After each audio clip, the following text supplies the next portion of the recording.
राधा वल्लभ श्री हरिवंश सखियों। तो आज हम लगाने जा रहे हैं बरसाने की परिक्रमा। ये मेरी दूसरी परिक्रमा है। तो सबसे पहले हम राधा रानी की अपने किशोरी जी का आशीर्वाद लेके अपनी परिक्रमा को स्टार्ट करेंगे। और आप सब भी चाहें तो मेरे साथ मानसिक परिक्रमा लगा सकते हैं, आप सबको भी उतना ही फल मिलेगा। तो मैंने अपनी परिक्रमा स्टार्ट की थी सांकरी खोर वाले रास्ते से। मैंने की थी छोटी परिक्रमा जो कि लगभग 3 किलोमीटर की परिक्रमा होती है। और रास्ते में ही हमें मिली थी शीतला माता का मंदिर। ये मंदिर काफ़ी प्राचीन मंदिर है। तो यहाँ पे भी हमने दर्शन किया और उसके थोड़ा सा ही आगे जाने पे यहाँ पे एक शनिदेव का भी प्राचीन मंदिर मिला था, तो उसके भी मैंने दर्शन किए। आप सब भी मानसिक दर्शन यहाँ पे कर सकती हैं सखियों। और उसके बाद इस परिक्रमा का आनंद लेते हुए, श्री जी को याद करते हुए हम आगे बढ़ रहे थे परिक्रमा में। और इतना आनंद आ रहा था परिक्रमा में कि ये हम गए थे जून के महीने में। उस टाइम पे टेम्परेचर इतना हाई था, पर श्री जी की कृपा तो हम पे ऐसी बरसती है कि क्या ही कहना। कुछ पता ही नहीं चलने दिया श्री जी ने कि कितना गर्मी है, कितनी परेशानी है। बस उस परिक्रमा में भी आनंद आ रहा था सखियों। उसके बाद हम पहुंच जाते हैं सांकरी खोर। सांकरी खोर की यह लीला है कि इसी रास्ते से जब गोपियाँ माखन लेके जाती थीं तो हमारे कृष्ण कन्हैया उनसे माखन लेते थे, और माखन ना देने पे वो उनकी मटकी फोड़ देते थे, जिसके कारण आज भी इस जगह पे इतनी चिकनाई है और यहाँ से माखन की बहुत ही अच्छी खुशबू आती है, जैसे कि ये लीलाएं अभी ही हुई हों। कुछ इस प्रकार की लीलाएं हैं यहाँ की। और इसका रास्ता बहुत ही पतला है, इसलिए इसको सांकरी खोर भी कहते हैं। उसके बाद आगे बढ़े मार्ग में हमें मिल जाता है गहवर वन। गहवर वन वही स्थान है जहाँ पे हमारी यशोदा मैया ने हमारी लाडली जू की गोद भराई की रस्म की थी। यह वन हमारी श्री जी को बहुत प्रिय है। यहाँ का एक एक वृक्ष हमारी लाडली जू ने अपने हाथों से लगाया था, इसलिए यह जगह और भी अच्छी वाइब देती है। यहाँ का नेचर इतना शांति भरा है कि ये सुख तो आपको यहाँ जाके ही मिल सकता है सखियों। ये कितने सुंदर फूल, ये वन, ये सब कुछ। और जब आप इन वृक्ष को देखेंगे ना तो ऐसा भाव आता है मन में कि ये सारे वृक्ष क्या हमारे श्री जी ने लगाए हैं। मन तो करता है बस इन वृक्ष को पकड़ के रखे रहो, कहीं ना जाने दो। इतना प्रेम आता है इन वृक्षों पे, इतना अच्छा लगता है यहाँ जा कर के। तो जी, यहाँ पे हमारी श्री जी की गोद भराई की रस्म हुई थी जो कि हमारी यशोदा मैया ने करी थी।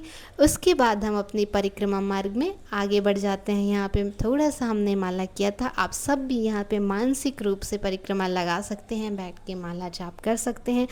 उसके बाद जब हम आगे बढ़े तो हम पहुँचे थे राधा सरोवर।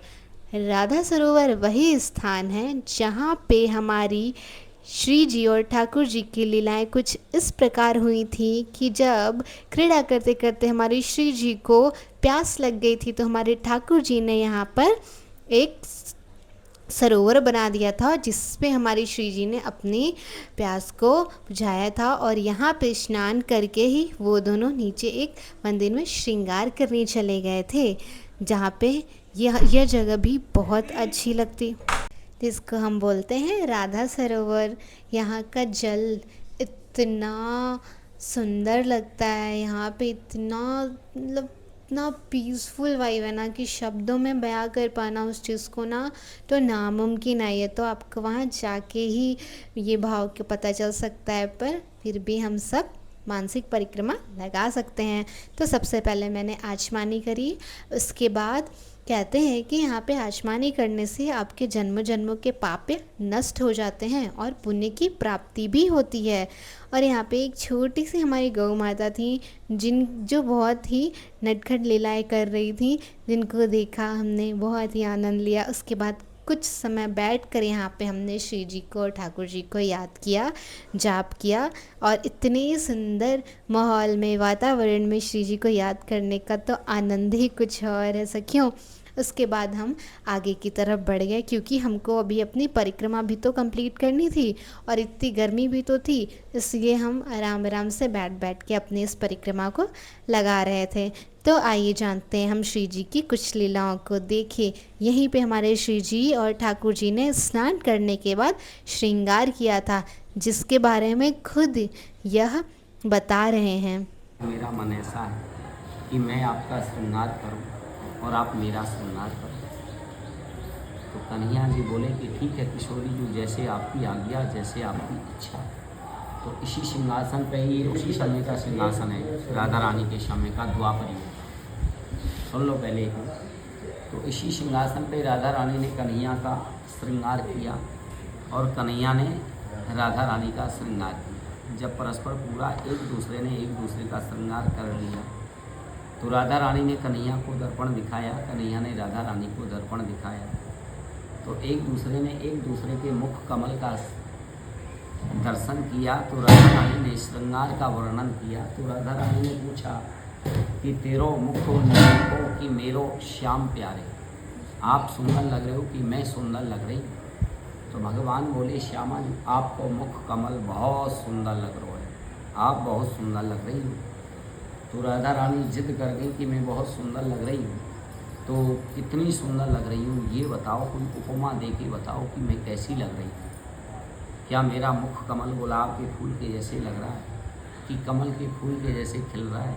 आखिर कैसा लग रहा है मेरा चेहरा? तो भगवान हाथ जोड़ के बोले, श्यामा आपको मुख कमल चंद्रमा के जैसे सुंदर लग रहा है, चमचमा रहा है। तो जैसे ही चंद्रमा का नाम लिया, तैसे ही राधा रानी रूठ गई भगवान से, और यहाँ से भगवान से रुष्ट होके और मुंह बना के और ऐसे ठुमका लगाती, ऐसे ठुमका लगाती, ऐसे ठुमका लगाती, ऐसे ठुमका लगाती। राधा रानी मान मंदिर पे जाके मान करके बैठ गई। खड़े होइए आप, जब दर्शन होगा खड़े होइए थोड़े से। भगवान तो उनकी नाराज़गी देख नहीं सकते, तो भगवान उनको खुश करने के लिए ये है मोरकुट।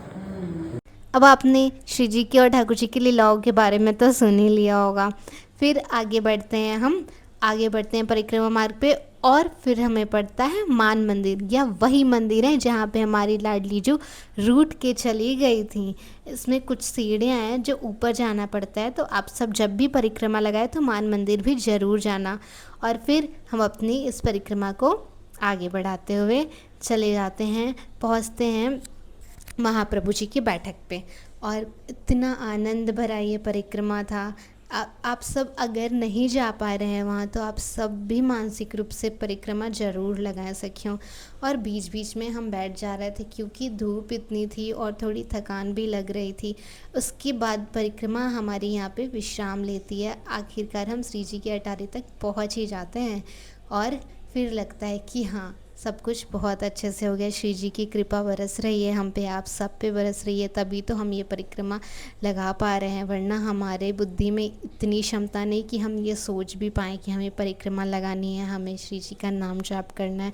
ये सब तो बस श्री जी की कृपा से ही संभव है, वैसे तो हमारे लिए ये सब संभव नहीं हो पाता। और आप सब देखिए ना, ये श्री जी का बरसाना कितना अच्छा दिखता है ना। हमें तो बस अब पता नहीं कब श्री जी वास देंगी, पर विश्वास है कि ज़रूर श्री जी हमें वास ज़रूर देंगी। उसके बाद हम पहुंच जाते हैं श्री जी की अटारी, जहाँ पे कि भक्तों की भीड़ आप सब देख ही सकते हैं। हम गए थे पुरुषोत्तम मास में, तो उस टाइम पे तो और भी भीड़ थी, पर फाइनली हमें श्री जी के बहुत अच्छे दर्शन हो गए। हमारी लाडली जो महारानी इतनी प्यारी लगती हैं, इतनी प्यारी लग रही थी हमारी किशोरी जी, और ऐसा लग रहा था कि इतने भीड़ में भी वो हमें ही देख रही हैं, हम पे खूब कृपा बरसा रही हैं। बहुत ही आनंद आ रहा था उस टाइम पे। फिर जाके हमने श्री जी के दर्शन किए, उनसे खूब सारी बातें की, जो कि मैं और हमारे श्री जी ही जानते हैं कि हमारी क्या बातें थीं और कैसे बातें थीं।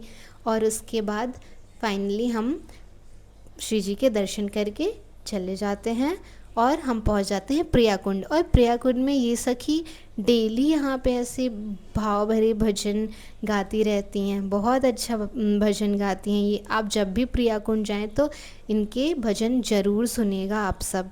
और ऐसी वीडियोस के लिए मेरे चैनल को सब्सक्राइब कर देना।